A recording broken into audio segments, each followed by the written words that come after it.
நண்பர்களுக்கு வணக்கம். நேற்று நான் ஒரு திறக்கடன் அப்படின்னு ஒரு கவிதை படிச்சிருந்தேன், சுகுமாரனுடையது. அந்த கவிதை பற்றி பேசும்போது அது ஒரு மத்திய தர வயதினருடைய தாம்பத்தியத்தில் உடலுக்கு பிறகான காதல் காமம் பற்றின கவிதை அப்படின்னு நான் சொல்லியிருந்தேன்.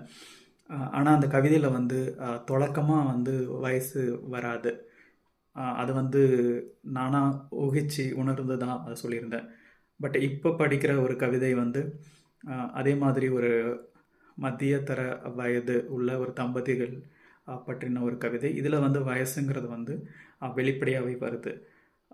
இந்த கவிதையை நான் முதல்ல வாசிச்சிட்றேன். திரை. பிணைத்து வைத்திருந்த இளமை எங்களிடம் விடைபெற்றிருந்தது. குடியேறிய முதுமையின் விருந்தினர் நாங்கள். எனக்கு வெளியிலிருந்து உறக்கமில்லாமல் எனது மனையால் புரண்டு கொண்டிருக்கிறாள். அங்கிருந்து சினுங்கும் ஒரு காலம் எங்கள் அன்பை பெருக்கிக் கொண்டிருந்த கொலுசொலி இப்போது அவளது உபாதைகளை முணுமுணுத்து கிடக்க இரவுகள் மிக நீண்டு இருக்கின்றன. இதை எழுதினது கவிஞர் ஸ்ரீநேசன். இந்த தொகுப்பு பற்றி நான் ஏற்கனவே பேசியிருக்கிறேன். அதற்கான இணைப்புமே நான் கொடுக்குறேன். இந்த கவிதையினுடைய முக்கியத்துவம் அப்படின்னு சொன்னால், இது ரொமான்டிசைஸ் பண்ணாமல் ஒரு தம்பதிகளுக்கு மத்தியில் வயதான பிற்பாடு ஏற்படக்கூடிய ஒரு சின்ன சலிப்பு அந்த மாதிரி புரிஞ்சுக்கலான்னு நினைக்கிறேன். இந்த கவிதையை நான் மேற்கொண்டு அற்றைத்திங்கள் உணர்வுள்ள ஒரு கவிதை அப்படின்னு நான் சொல்ல விரும்புகிறேன்.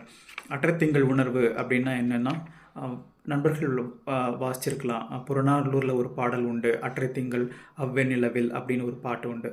ஸோ அந்த பாட்டில் என்ன உணர்வு வெளிப்பட்டிருக்கும்னா, அன்றைக்கி நிலா இருந்தது, குன்றும் இருந்தது, எங்கள் தந்தையும் இருந்தார்.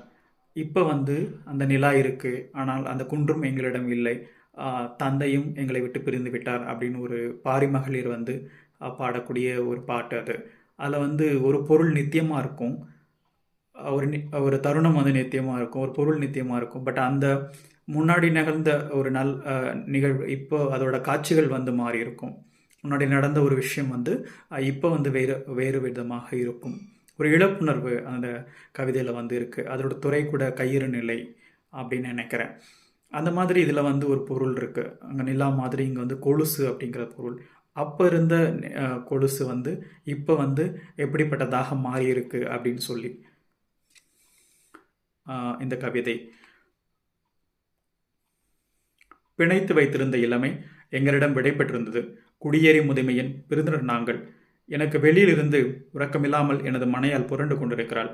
அங்கிருந்து சினுங்கும் ஒரு காலம் எங்கள் அன்பை பெருக்கிக் கொண்டிருந்த கொலுசொலி இப்போது அவளது உபாதைகளை முணுமுணுத்து கிடக்க இரவுகள் மிக நீண்டு இருக்கின்றன அப்படின்னு இந்த கவிதை வருது. இது மாதிரி தாம்பத்திய வாழ்க்கையில் ஏற்படக்கூடிய சின்ன சின்ன விஷயங்கள் இதுக்கு முன்னாடி கவிதை ஆகியிருக்கான்னு எனக்கு தெரியல. பட் இந்த கவிதை அந்த வகையில் முக்கியமானதுன்னு நான் நினைக்கிறேன். இதை பொலிட்டிக்கலாகவும் வாசிக்கலாம்.